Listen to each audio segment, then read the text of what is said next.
哦，徐督办，我看你有话要说。来，掌声请他上来说两句。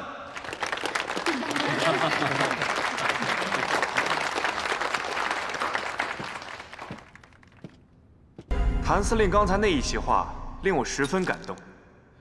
历来主政上海各位司令中，能公开说为上海工商界服务的谭司令，可是第一人呐。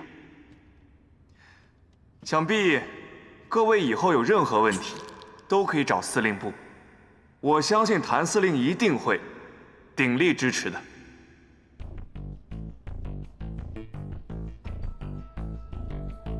我们现在正好有个困难，需要谭司令给我们帮帮忙。苏少帅，请讲。大家都知道，我苏家在上海也经营着码头仓库。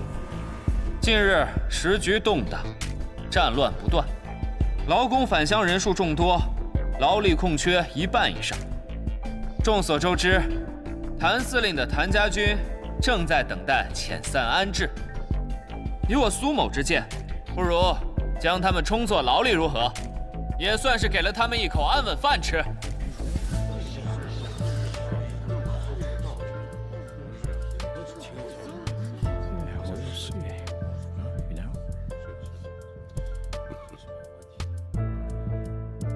我愿意和苏少帅一起承担谭司令安置士兵的重任。不知谭司令意下如何？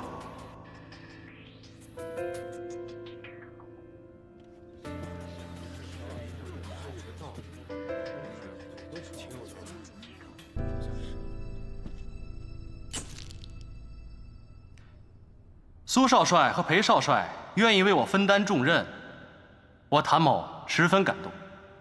只不过我的这些兵啊，跟了我10年之久，我还是想给他们一个好的去处。谭司令眼界这么高，莫非是想让你谭家军人人当司令不成？谭司令，你既不肯接受别人的帮助，又不愿意交出方案来，总不至于要一直拖下去吧？怎么会呢？徐督办，我答应的事情一定做到。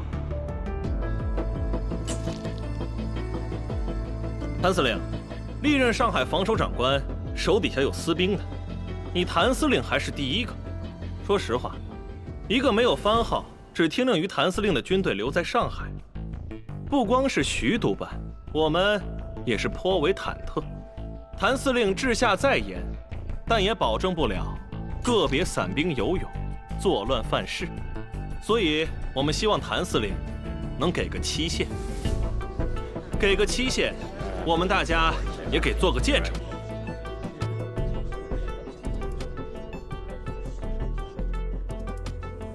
各位，我怎么听这话像大家防着我呢？那谭司令迟迟握着私兵不放，又是在防着谁呢？我能防着谁呀？那就应大家所言吧，给个期限。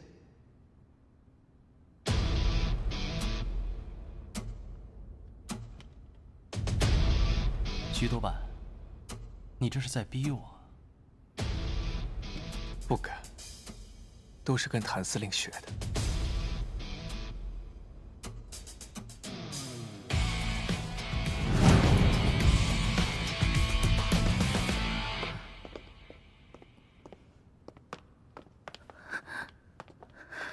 那边有人带着枪，赶紧保护谭司令。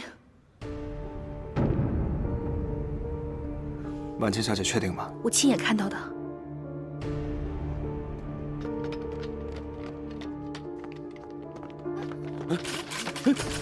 干什么？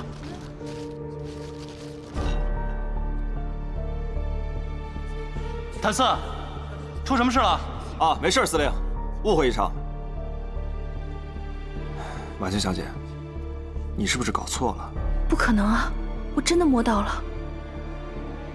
难道？各位，不必惊慌，都是误会，误会。只不过是要个期限，谭司令不用如此为难。好，既然大家都要求我给个期限，那我今天就在这儿承诺，过完年，我就让我的士兵都安置下去。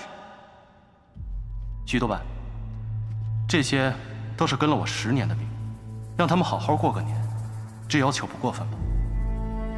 现在离过年还有20天，希望谭司令可不要忘记今天的承诺。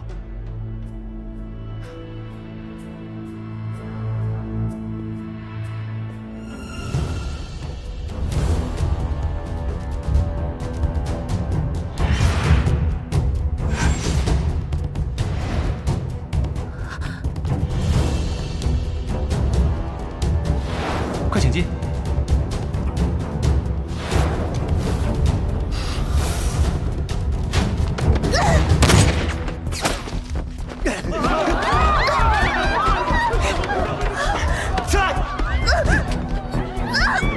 把枪放下！放下！满清，老爷，老爷，把枪放下！把枪放下！别乱动啊！放下枪，否则我毙了他！你已经被包围了，放下！把枪放下，我慢慢说。你把枪放下，我可以放你一条活路。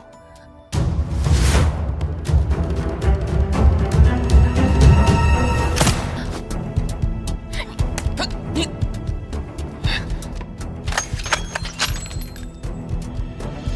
狙击手在3层，我去干掉他。在这儿待着，不要乱动，等我回来。放了他！我让你走，少废话，让你的人都让开！放！谭四，带人跟我走。好。哎，停！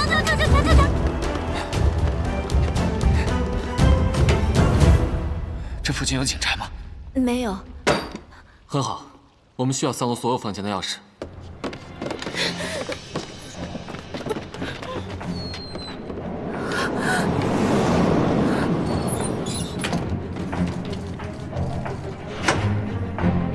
追！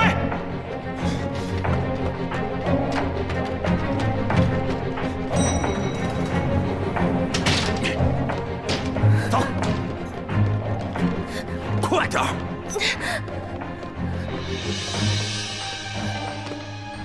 走，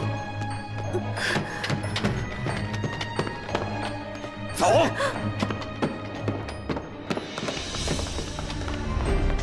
追！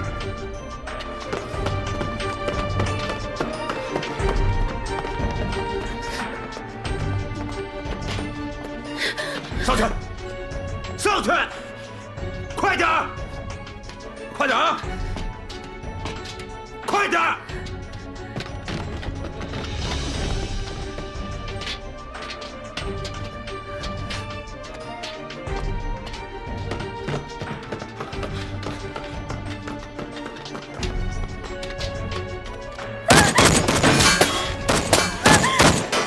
都不许上来，否则我杀了他！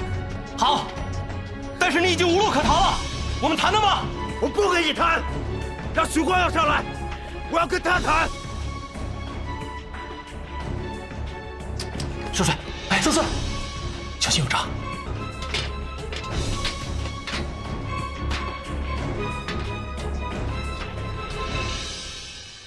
走，去客房。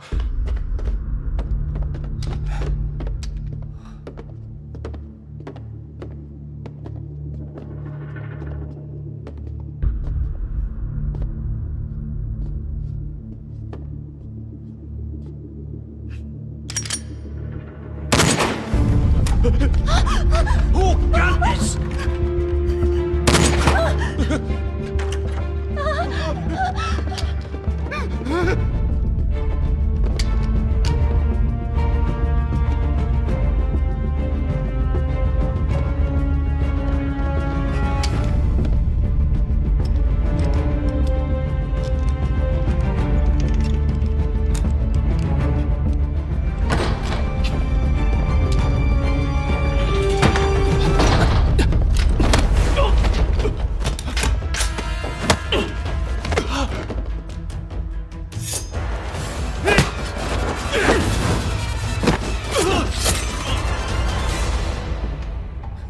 老裴，都不用我出手，你就搞定了。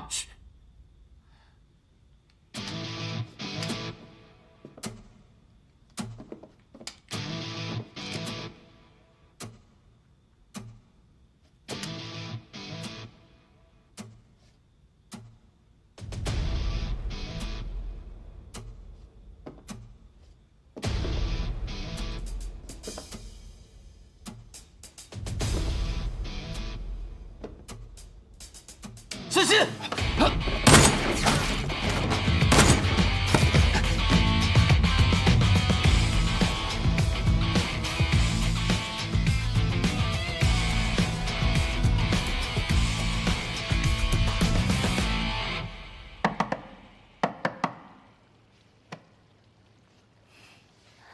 你好，我想问一下，刚刚上去2个少帅，其中一个特别帅，他们去几层啦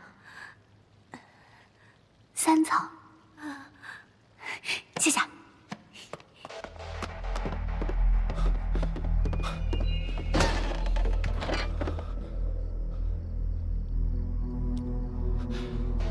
对，就是这儿了。哎，司令，这儿可是4楼。没事儿。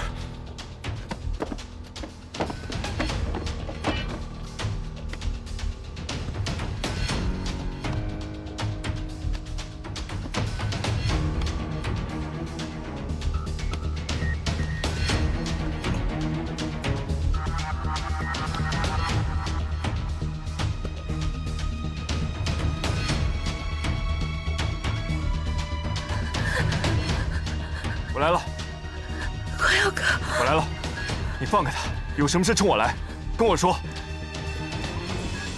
停！你就站在那儿。你要杀的不是我吗？现在我在你眼前，用我换他。不可以，好吗？不要！好啊，那你先把枪放下。放下！不要！不要！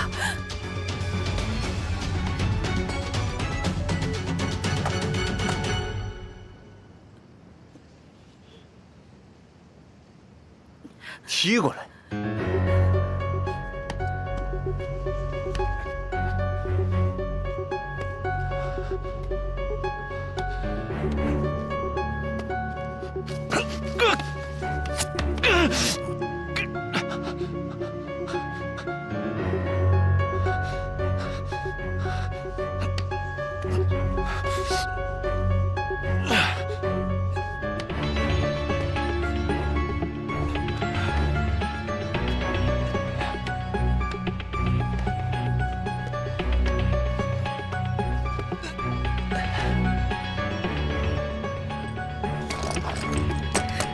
现在我可以换他了吗？光耀哥，别动，再打死你！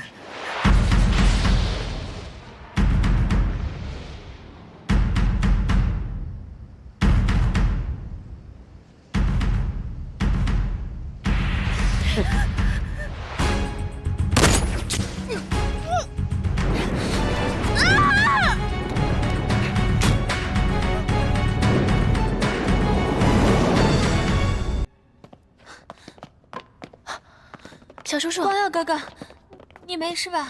小叔叔，你没事吧？没事儿。光耀，你这胳膊怎么了？没事，一点皮外伤而已，包扎一下就好了。局督办，这里的事就交给我吧。徐成，带你家少帅包扎一下。那就有劳谭司令了。嗨，小事儿。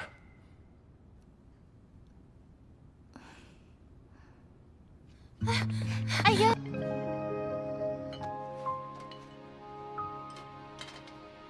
没有伤到骨头，记得按时吃药，伤口别沾水。谢谢。谢谢大夫。谢谢。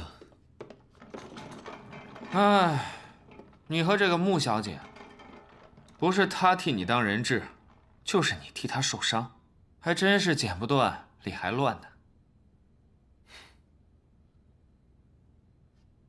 光耀，这名刺客什么来路？我没和他说上几句话，就被谭玄龄击毙了。不过这名刺客还有2名同伙，现在被谭玄龄关起来，正在审讯。我们是不是也应该过去看看？好。约瑟夫先生，谭司令，I really don't know how this happened. Both of my followers are new employees. This whole thing has nothing to do with me. 那2名随从是新雇的呀。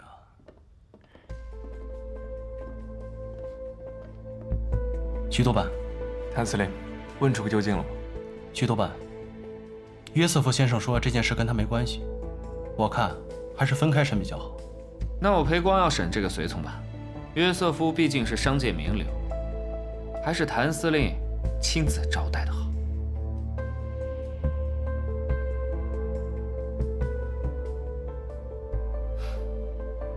审讯这事儿，就不劳烦各位少帅了吧？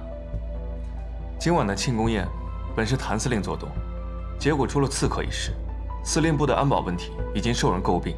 若此事还要谭司令自审自结的话，我怕会有人做文章。是啊，由我们几家一起参与做个见证，可免节外生枝嘛。谭司令是信不过我们，还是心中有鬼？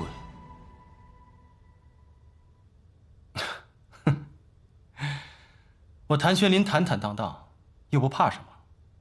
你们愿意审就你们自己审好了，我还落得轻松呢。好，徐成，在，把人提到隔壁房间去。是，把人押走。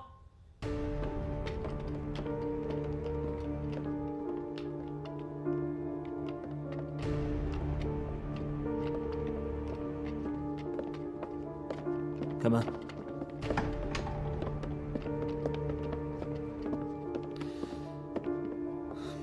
光耀，你可知道我揽下这件事的意图？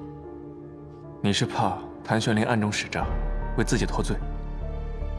你只说对了其一，那其二是，今天晚上我和老苏都在，谭玄林素来狡诈，难保不栽赃在他们苏家和我们裴家头上，我们不得不防。还是老裴想得周全。对付谭玄林这种马匪崽子，我们确实要小心一点。总之，这件事一定要查清楚，不能给任何人做文章的机会。谭司令，你到底什么时候放我走？约瑟夫先生，实在不好意思，我知道今晚的事与您无关，所以我现在就派人送您回家。你是说我可以走了？当然，谭孙，派人送约瑟夫先生回家，代我向夫人问好。是。谭司令，既然你知道不是我做的，为什么还要关押我？刺客要刺杀的是徐督军的公子，我怎么也要扣押一下，走走过场吧。实在不好意思。那，你也可以事先告诉我一声，你这样不是耍我吗？约瑟夫先生，请吧。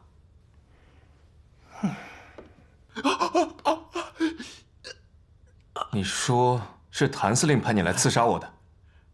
没错，就是他。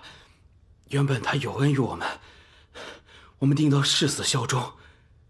可是我一个同伴刺杀失败，他为了掩盖自己的罪行，竟然枪毙了我们自己人，还想给我草草治一个死罪以绝后患。既然他不仁，就别怪我对他不义了。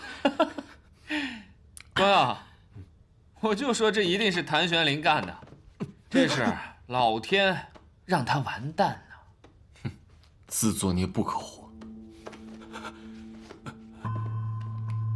少帅，就这些。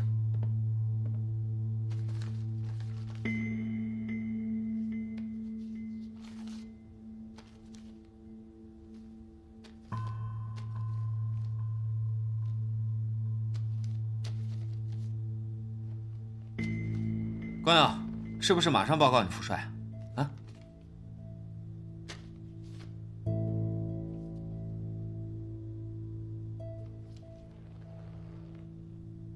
我们去看谭司令那边查得如何吧。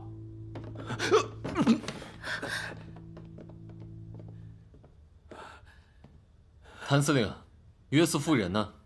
我们冤枉他了。约瑟夫跟今晚的事没什么关系，我就让他走了。确实不是约瑟夫干的，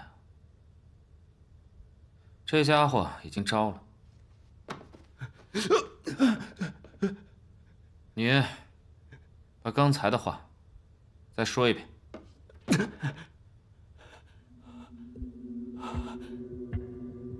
没错，就是他，谭司令，就是他。这也怪不得他，要怪就怪指使他的人实在是眼拙。怎么样，谭司令，你还有什么话要说吗？我没什么可说的了。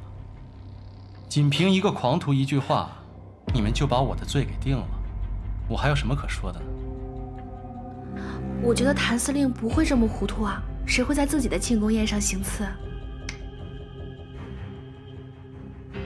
谭司令，这家伙如今命都在你手上攥着，他没有理由污蔑你吧？想必是你要杀人灭口，这家伙狗急跳墙，才把你供出来。光耀哥，今天他的同伙刺杀你的时候，是谭司令扑上来救了你，我们都在场的。如果是他自知刺杀无望，临时起意救下光耀，妄图自证清白呢？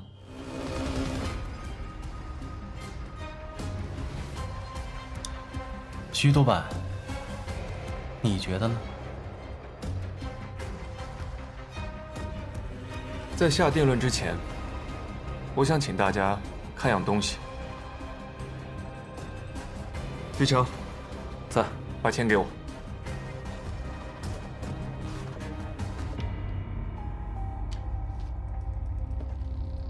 这是张月票，看发行时间是今年发的。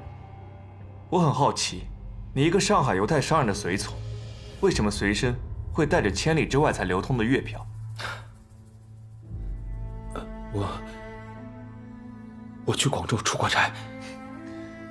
你刚刚自己说的，你是从美国刚回来，一回来就去了约瑟夫的洋行做职员。如果是前几年去的，为什么会有今年发行的月票呢？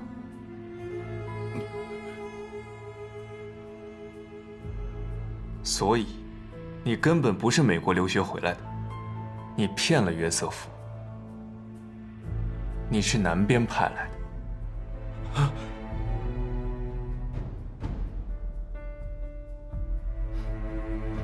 你做了假身份、假简历，并且把你的月票换成了银元和沪票，为的就是方便能够在上海使用。但是你还留了一点月票的原因，是因为等事情结束之后，坐火车回广州，到时候你会需要月票零钱，坐黄包车，银元找不开，沪票又用不到了。我说的可对？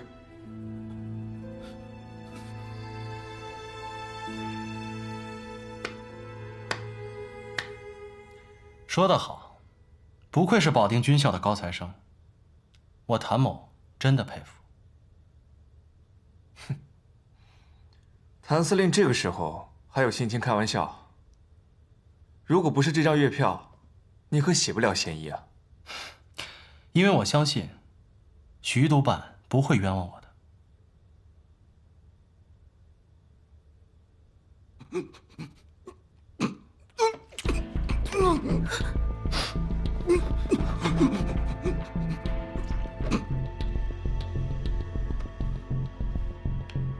少帅，他人已经死了，把他带走吧。是，来人。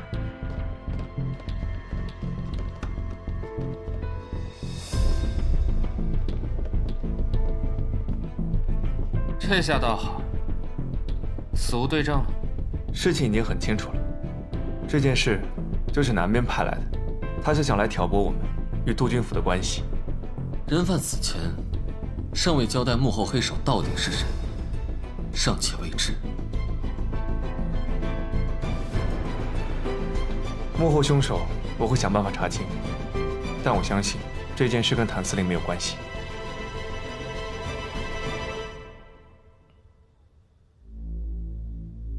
我相信督办，不像某些人，还没查到证据，就开始血口喷人了。你，光耀哥，你胳膊受伤了，早点回去休息吧。徐督办，现在还不能走。光耀，徐伯父要是知道你把搞垮谭玄龄的大好机会白白给浪费了，他肯定会找你算账的。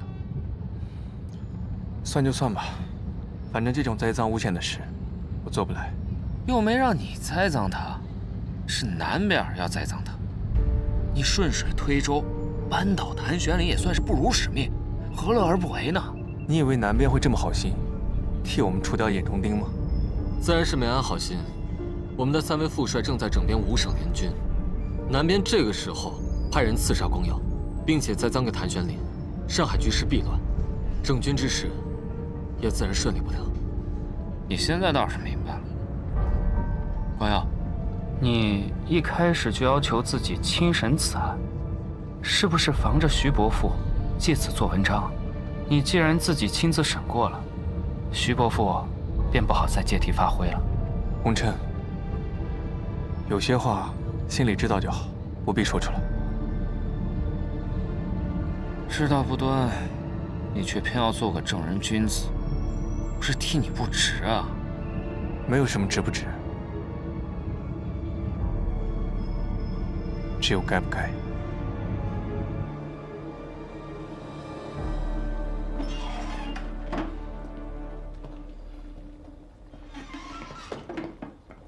谭四，哎，拿下来。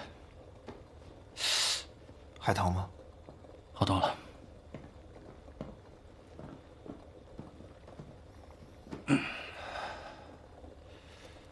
司令，你说这刺可真是南边派来的吗？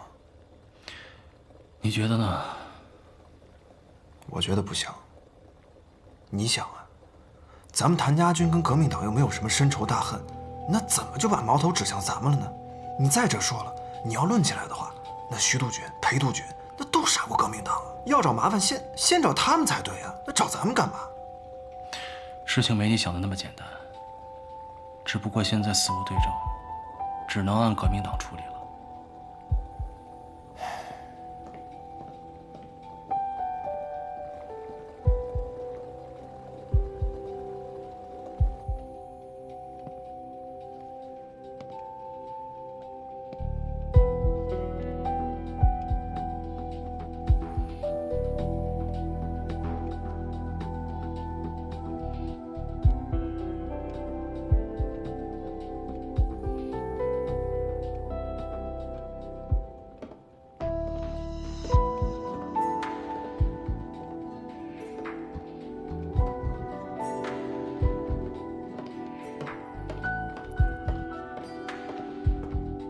乖啊，哥哥，你胳膊受伤了，我特意炖了鸡汤，你喝一点吧。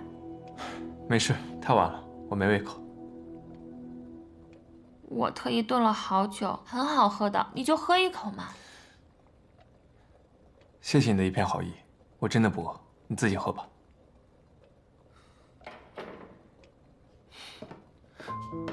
哎。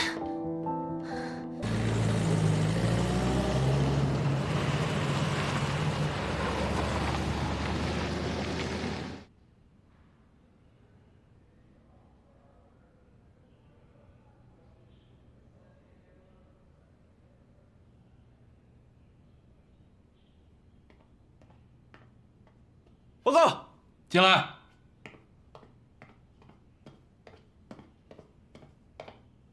司令，门口有位姓廖的先生求见。不见，说我不在。廖先生说，10年前他是您父亲的随军医生。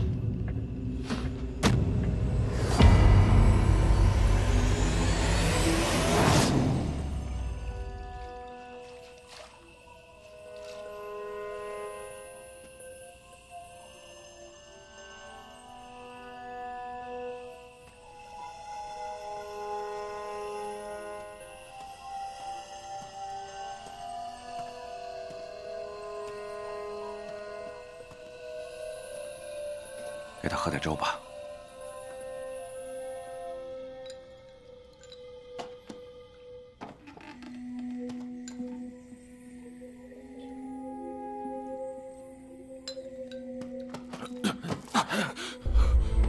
兄弟，出什么事情了？快，司令和大公子在前方山谷遇上了马匪，快去支援！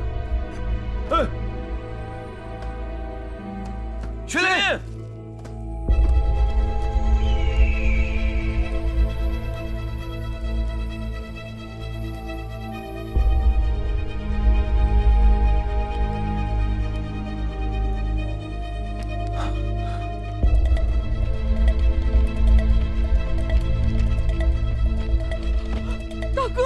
大哥！全林！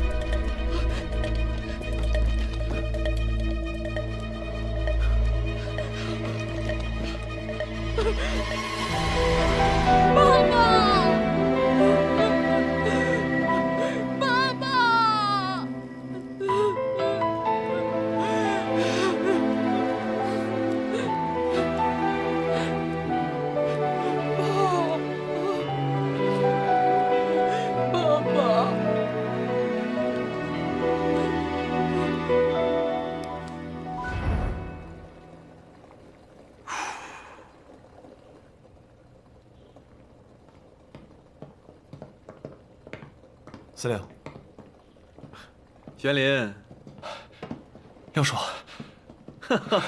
哎呀，来来来，快让我看看你。哎呀，这大小伙子了啊！我早就在报纸上看到了你的消息，这当年谭家的二少爷，现在已经是威风凛凛的上海王喽。六叔，10年没见了，这10年里，我一直想联系您。可是，一直联系不上，您过得还好吗？做些小生意，勉强混日子罢了。哎，来，六叔，请坐，坐吧。来，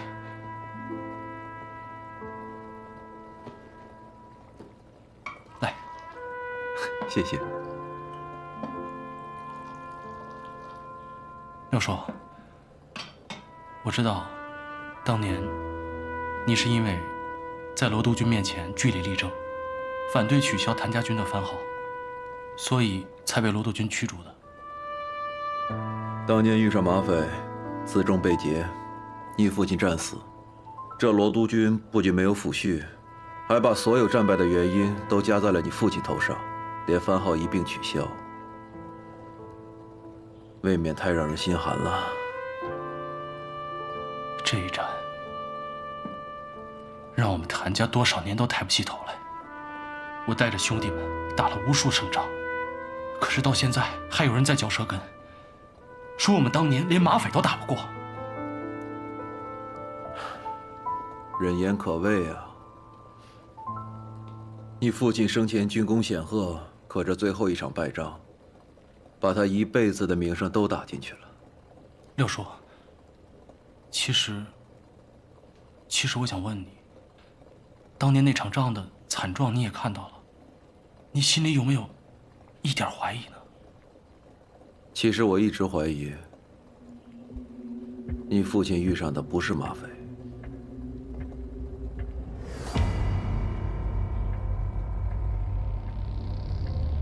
六叔，你也觉得他们不是马匪？马匪只为劫财，一般不会斩尽杀绝。可当时，他们炸毁山石，封住山谷。你父亲、你大哥，还有所有的部下全部阵亡，我实在是想不出，什么样的马匪能有这样的战斗力。这10年，我转战南北，可是再也没有听到这伙人的消息。如果他们真的是马匪，不可能干一票就金盆洗手了呀。可惜，当年没有一个幸存者。我每次梦见我父亲。我都想跟他问问，当年到底发生了什么。可惜梦就醒了。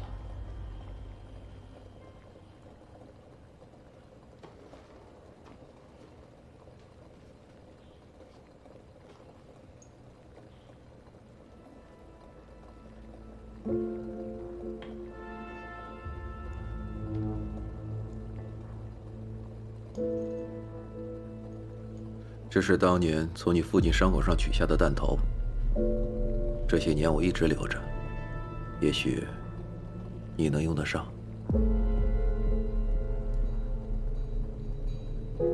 开花弹。当年所有遗体身上的创伤都特别大，很多甚至被炸开了半个胸膛。这种子弹，在全世界的正规军里面都是禁止使用的。廖先生，我能不能这么理解？正规军不会用，马匪也绝不会用。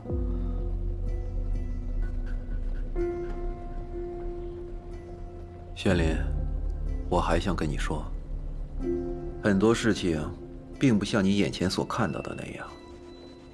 当年谭家受到的冤屈，今天不要再加在别人身上。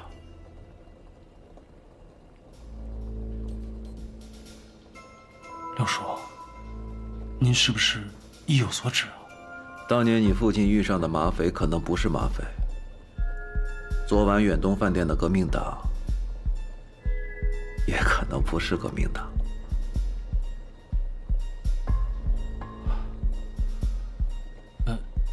廖叔，那您现在做什么生意啊？己所不欲，勿施于人。过去的事，今天的事，还望小谭司令都能寻得真相。好。已经登报结案了，确实是革命党所为。副帅，儿子实在无法罔顾真相。真相并不重要，你这样心慈手软，你怎么斗得过那姓谭的？到手的机会你都抓不住。是儿子错失良机，请您责罚。罢了，你性格刚正，真让你做了违背内心的事情，怕是你心里也过不去。谢父亲谅解。这政治就像下棋，失去了先机，便再也无法挽回。好在这胜负也不是一局定输赢的。谭玄林签下的约法3章第1条，遣散安置谭家军的期限马上就要到了，这一局我们必须赢。是。廖叔，昨晚除了刺客，督军府已经下令，命我全城搜捕革命党。这市面上且得乱一阵子了，生意不好做，您多加小心。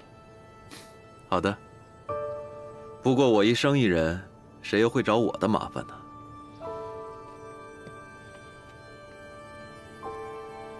廖叔，别让我为难。明白。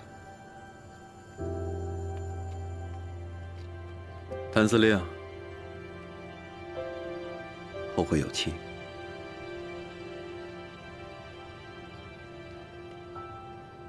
廖先生，后会有期。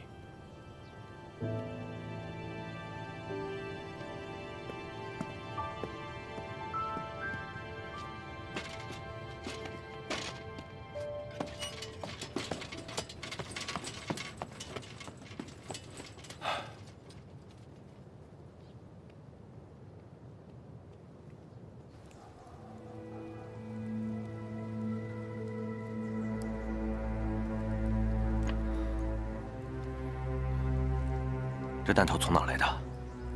真的是老司令身上的？老傅，你还记不记得当年的廖医生？我记得，老司令身边的军医斯斯文文的，一看就是个文化人。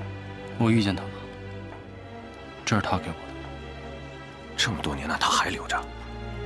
他也怀疑，杀死我爹的可能不是马匪。我就知道。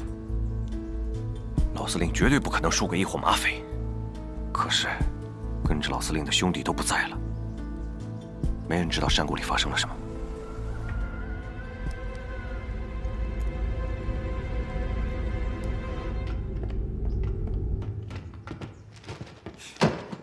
就司令，居然把这姓谭的排在我们前面，还说他是什么4少帅之首，哎，有没有搞错？就凭他？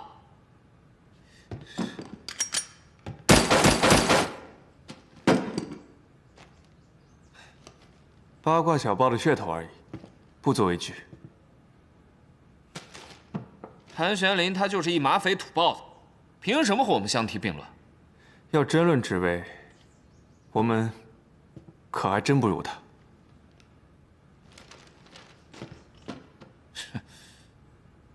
不过是个傀儡司令罢了，有什么好得意的？我最见不惯他这副小人得志的样子。他迟迟不肯解散谭家军，只怕是不想当这个傀儡。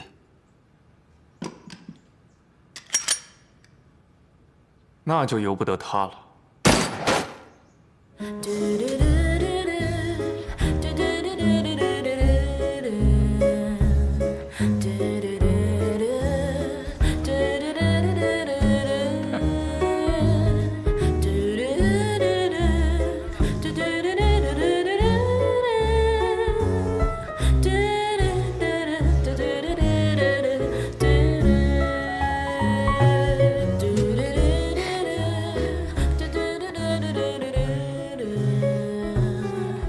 总统大人，好久不见。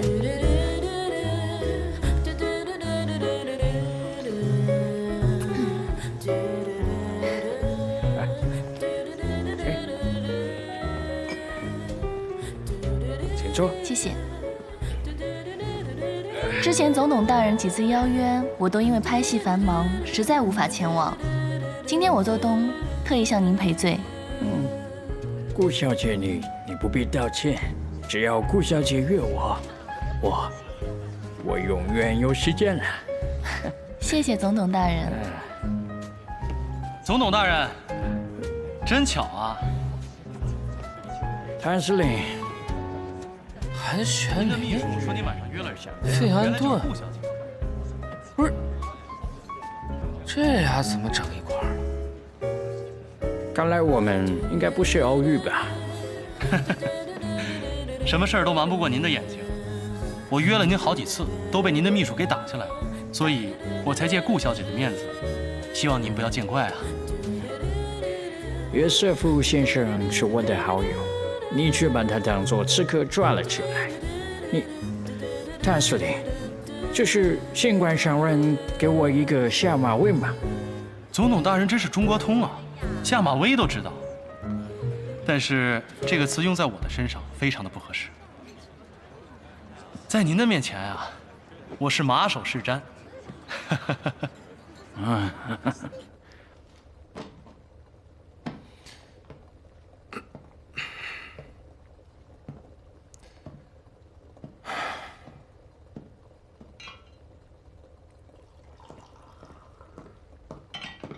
光耀，我刚才在雪茄吧。你怎么进来的？我堂堂苏少帅，连你司令部的门都进不来了。我跟你说正事儿，刚刚我在雪茄吧挑雪茄，你猜我见着谁？顾月霜。我是见到顾月霜了，但是他和谭玄林在一起。他们本来就一对，在一起不奇怪吧？但是和他俩在一块儿的另外一个人，你肯定觉得奇怪。大惊小怪。谁啊？费安顿。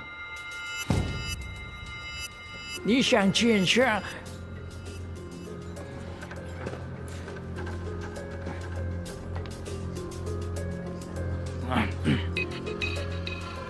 你想见上会民团？对，我的兵啊，都是打过仗的老兵了，所以维护治安自然不在话下。现在的工部局只有巡警和宪兵，这华人之间的纠纷，他们不便出面。如果我们成立这个商会民团，或许就方便许多。那如果我没记错的话，谭司令你上任时便与督军府约法3章，这第一条是解散军队，而且期限就快到了吧？总统大人，记性真好。只不过我的这些兵，唯一的本事就是打仗。这督军府非得把他们放在工厂里，完全是无用武之地啊！而且现在这个形势非常混乱，这革命军说不定什么时候就打进来了。这督军府自己都自顾不暇了，难道总统大人不想建一个属于上海、完全不受任何人摆布的私人武装吗？这靠天靠地，不如靠我们自己啊！我想是你想弄一支不受任何人摆布的武装吧？真是英雄所见略同。这个提议真是有点意思了。我想，我可以考虑一下。只不过我需要看到你的诚意。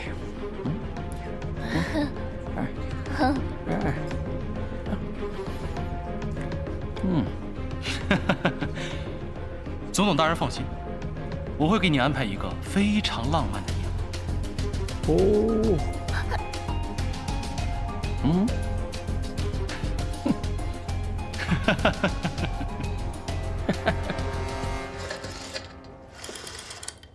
谭玄领找费安顿，他到底想干什么？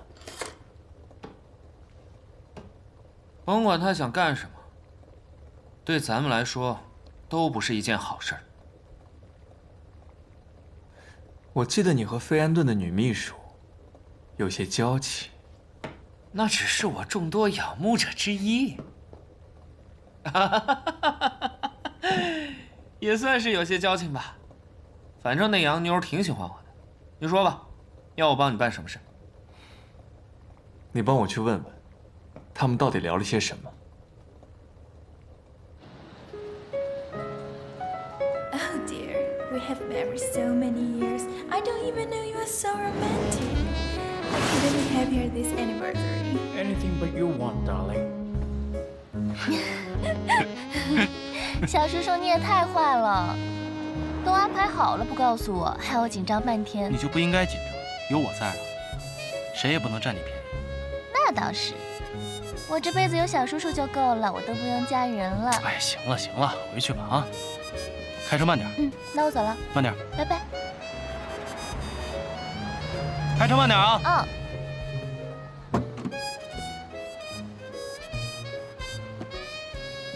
司令，双儿小姐还跟以前一样，跟你那么亲。她当然跟我亲了，她的命是我捡回来的，能不亲吗？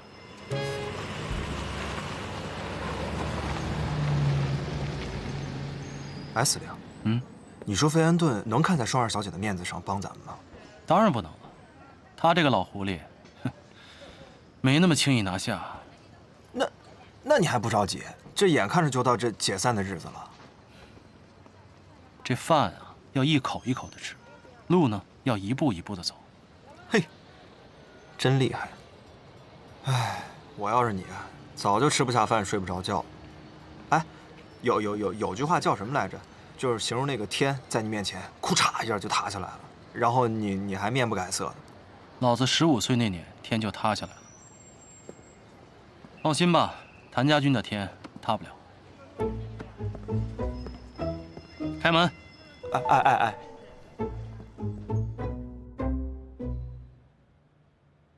是这样的，光耀，这个谭玄灵呢，想把他的部队改编成为商会民团武装。你看这样。好，我知道了。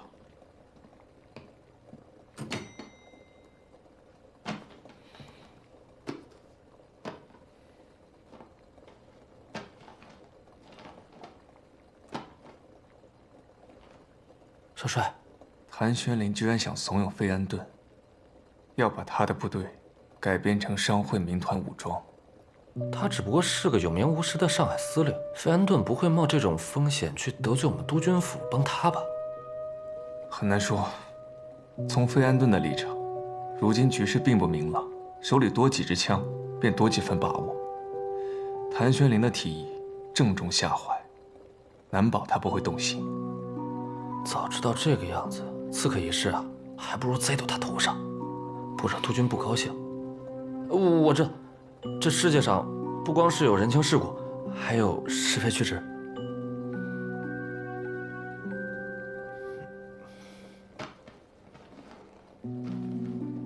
看来我有必要拜访一下这位总董事大人。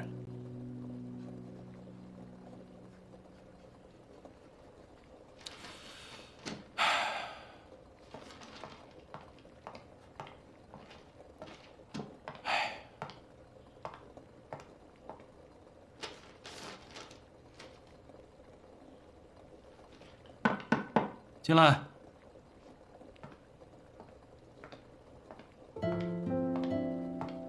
怎么是你啊？哦，我看门没关，就进来看一下。这个谭四，向来不把门关好。我是不是来的不太是时候啊？没有。来，给我吧。谢谢啊。怎么了？找我有什么事儿？没事，就问问你伤口怎么样了。没事，小伤，已经快好了。你今天不太高兴？有吗？你是不是在想安置谭家军的事情啊？庆功宴上你说年前会做好，听说督军府一直在催你。你要是有困难，要不我去劝劝我爸爸，把他们安置在穆家产业里。我不是来替光耀哥催你的，我是真的想帮你的忙，毕竟我们穆家产业的工资最高啊。这事儿你可能帮不上我。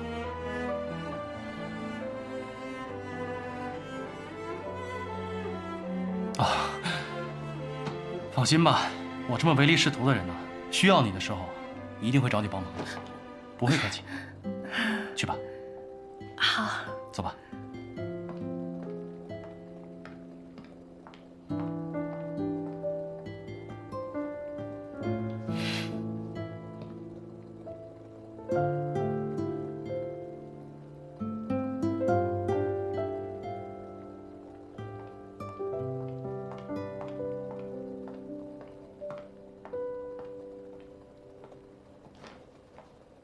光耀哥，光耀哥，出什么事啦？哦，我约了费安顿，准备跟他商量安置谭家军的事。今天你就先回家休息吧，晚饭也不用备我的了。要不我陪你一起去啊？穆家在上海还是有几分面子的，我在旁帮着说话，早点安置好谭家军，你也好早点回悦城啊。我只是觉得，你一个女孩子去应酬不太好。我是你的秘书，陪你应酬是分内的事情，更何况堂堂督办大人出门，怎么能没有随从呢？好，那就听秘书小姐的。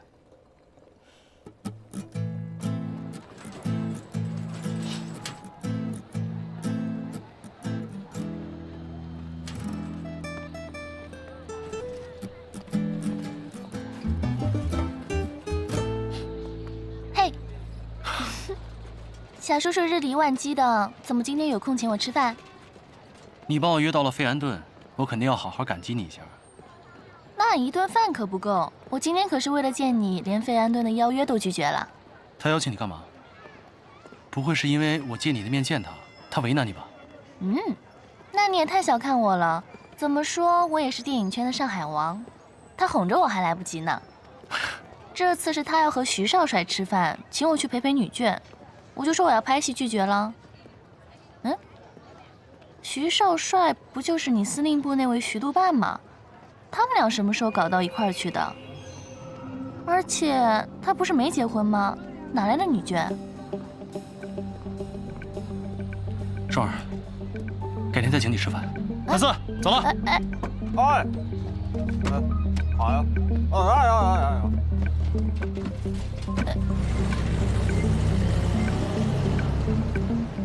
说走就走，谁在乎的是饭啊？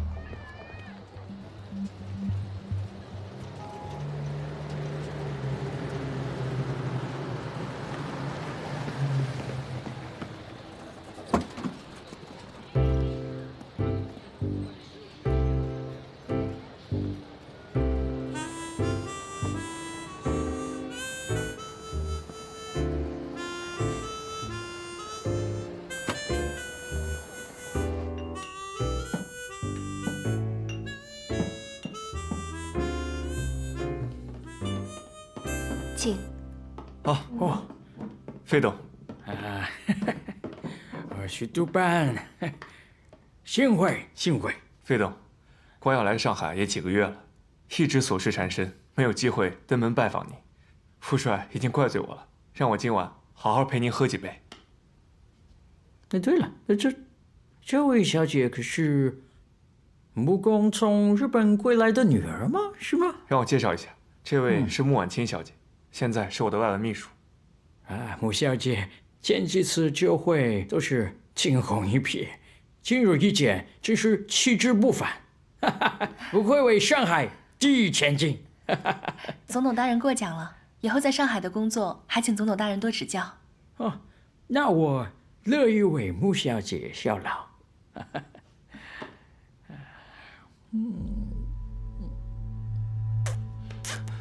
总统大人，我们坐下边吃边聊吧。好的。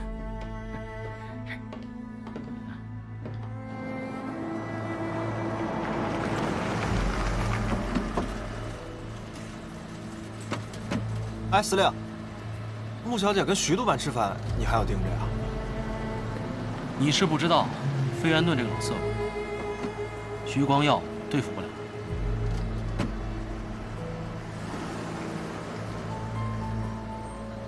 费董，今天工部局抄送了我们司令部一份关于日本经济产业省的通报，里面提到日本棉纱厂愿意提供低息贷款给中国纱厂，不知您是否有留意到呢？这个我注意到了，不过这是棉纱行业的问题啊，穆小姐是最有发言权的啊。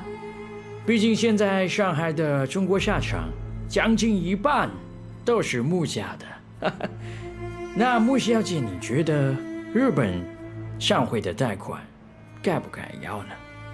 费董如此精明，当然知道这中间的利弊。日本棉纱商想用这种方法兼并中国的市场，然后欺行霸市，哄抬价格。他们已经搞乱了天津、青岛这些地方的棉纱市场，现在又想故技重施来搅乱上海的市场。如果费董您不制止，那上海恐怕迟早一片混乱。不光是外文秘书，你看他样子也是经济秘书嘛。不过你们穆家自己有棉花供货商，也有码头仓库，也有固定的销售渠道，想必不会受到影响吧？可这棉纱行业是国计民生的行业，是关系到老百姓的。如果落到日本人手中，不免受制于人。费董，您设想一下，如果这以后啊，我们军用的棉衣、老百姓的棉被、医用的纱布，全部都要从日本人手里拿，想必你也不安心吧？不愧是穆公的女儿，你想得很是长远啊。穆家愿意出钱帮助这些困难的纱厂渡过难关，而且无息贷款。你们不是明摆着要和日本人打擂台吗？那我要是选择支持你们，拒绝小日本，那我难免有失公道啊。这个，费董不必担心，我有一个办法，可以让您两头都不得罪。好，那你说说看。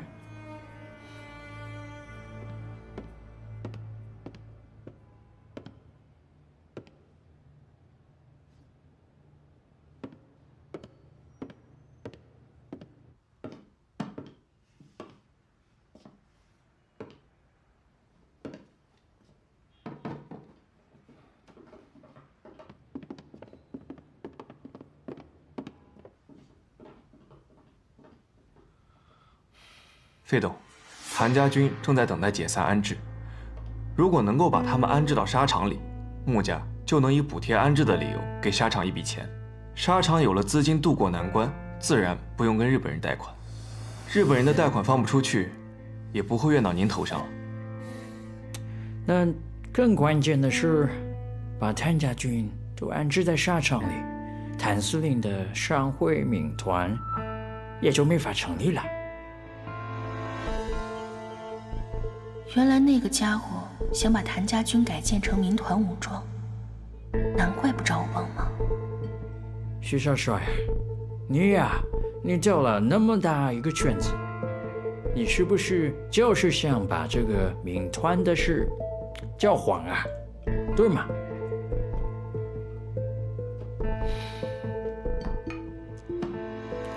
费董啊，我和您交个底吧。上海是受督军府的管辖范围，督军府是不会承认有民团武装的存在，所以最好的方法就是把他们安置到产业里做工人。穆小姐，此事关系到你们穆家的利益，那你是让我得罪日本人和谭司令？难道你不该先和我喝几杯吗？那你就表示一下你的诚意。来，来。费董啊，穆小姐酒量浅，还是我陪您喝吧。穆小姐，你请我帮忙，但是你不跟我喝酒，那没有诚意嘛？费董，这洋酒我实在是喝不惯。没有问题，来，我们喝中国茅台怎么样？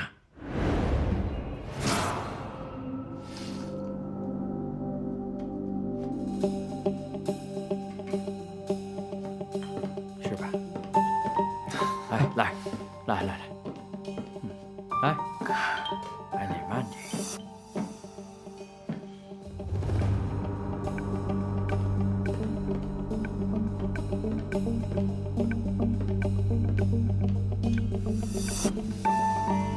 费董，穆小姐确实酒量浅，还是我来和你喝吧。